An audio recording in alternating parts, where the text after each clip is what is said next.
Effect है वो different होते हैं लोगों के ऊपर। ऑफ कोर्स, बिल्कुल मुझे पड़े तो मेरे दो यहाँ बालों के इतने इतने गुच्छे उड़ा दिए उसने। प्लानिंग करता मैंने कहा 96 तक ना, 96 ऐसा ईयर है उसमें मुझे लव होना चाहिए।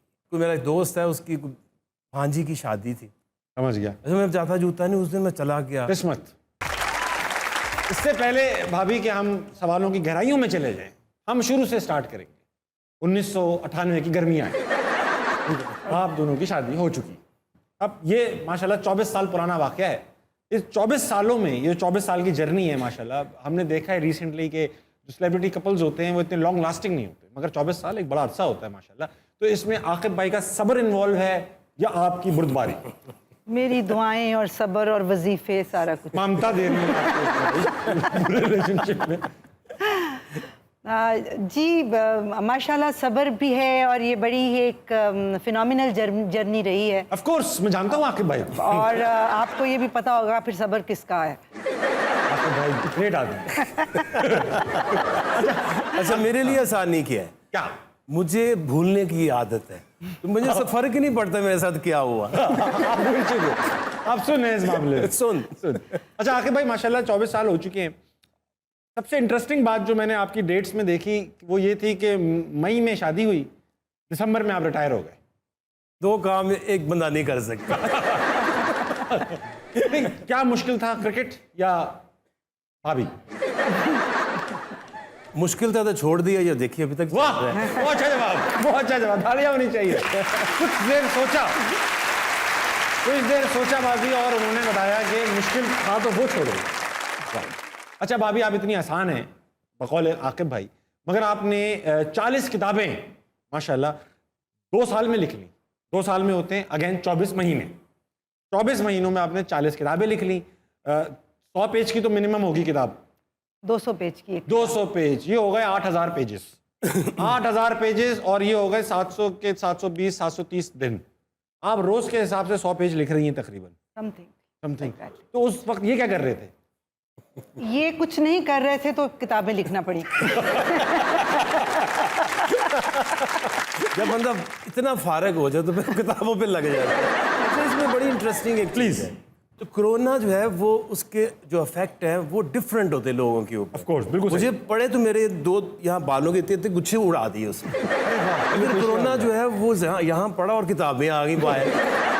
आप कोरोना से पहले से लिख रही हैं? नहीं, मेरी जर्नी तो ताबिश गुज़श्ता 25 बरस से, आई थिंक मेरी जो 18 इयर्स की पहली बुक थी जो आपके जंग ग्रुप ऑफ पब्लिशर ने छापी थी, से आपका ताल्लुक था? जी। बट ये कि ये जो गिफ्ट आया इंग्लिश पोइट्री का, जिससे 2 वर्ल्ड रिकॉर्ड बनाए हैं मैंने पाकिस्तान के लिए, ये कहा जा सकता है कि ये 2 सालों में इंग्लिश शायरी जिस शिद्दत से इनाम के तौर पर, गिफ्ट के तौर पे उतरी है, और मैं अब उसे ऐसे ही ट्रीट कर रही हूँ। जैसे आपने कहा कि रोज़ की 10-15 नज़में लिखना, एक स्टूडेंट की तरह लिखना, रातों को उठ के लिखना, अब ये ज़िंदगी को एक मिशन मिल गया है। साउथ एशिया की हाईएस्ट पब्लिश पोइट्स बन गई हूँ, तो अब मैं इसको सीरियसली ले रही हूँ। तालियां होनी चाहिए इस बात पर।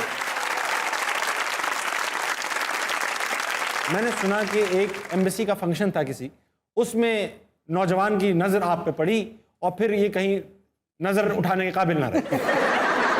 हाँ देखिए लोग इसको मानते नहीं हैं, लेकिन अगर इसको गौर किया जाए, मैं गौर कर रहा हूँ, क्योंकि देखिए आप ना ओवर द इयर्स एक तस्वीर अपने दिमाग में सोचते हैं, भाई इस तरह की शक्ल हो, इस तरह का हुलिया हो, और आप तब रेडी हो। क्योंकि देखिए मैंने ना अपनी 91 में जी ये फैसला किया था, माँ को भी सुना दिया था, ये काम जो आपने नहीं करना मेरे पे छोड़, ये मैं संभाल लूंगा, मुझे आता है। तो मैंने ये सोचा था थोड़ा कि जब आप बंदा सोचता प्लानिंग करता, मैंने कहा 96 तक ना, 96 ऐसा ईयर है उसमें मुझे लव होना चाहिए। वाह क्या प्लानिंग है। मैं 96 में मैं प्यार करूंगा। हाँ वाह वाह। और 98 में शादी करूंगा। क्या बात, और विजनरी। शादी करूंगा तो अल्लाह से दुआ करूंगा कि एक औलाद रखूंगा और वो बेटी देना। अच्छा अब आप पीछे जाएं, 96 में वो था कोई सितंबर, ठीक है।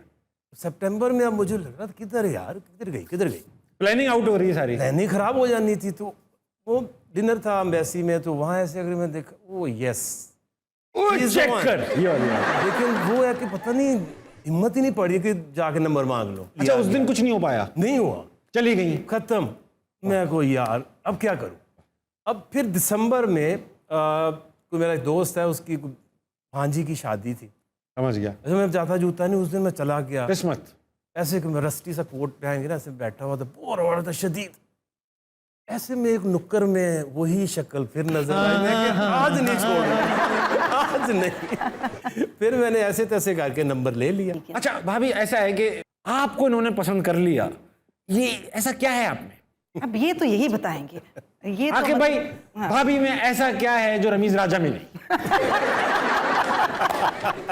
हालांकि बाल हम दोनों के अगर काले कर दिए जाएं तकरीबन। तो रमीज और मैं जरा शक्ल मिल जाएगी। अगर इंग्लिश भी black दोनों को आती है तकरीबन। हैं? तो क्या कमी क्या है, क्या कमी है?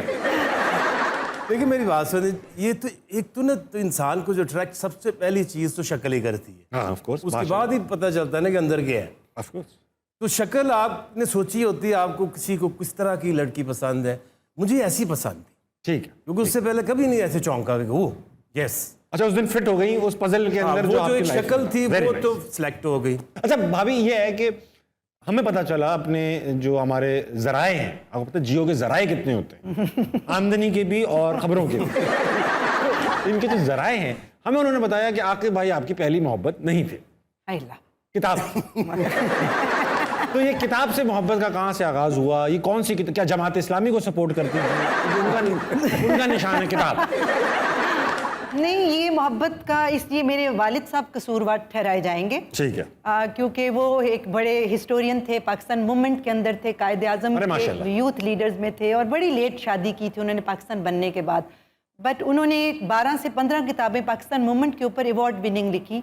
एंड मैंने अपने तमाम बचपन में इन तमाम अफराद को जिनका आज पाकिस्तान के अदब की जो शनाख्त हैं, फैज़ अहमद फैज़ साहब, मुनीर न्याजी साहब, इशफाक साहब, बानो बड़े नाम। आंटी, ये सब लोग हमारे घर होते थे।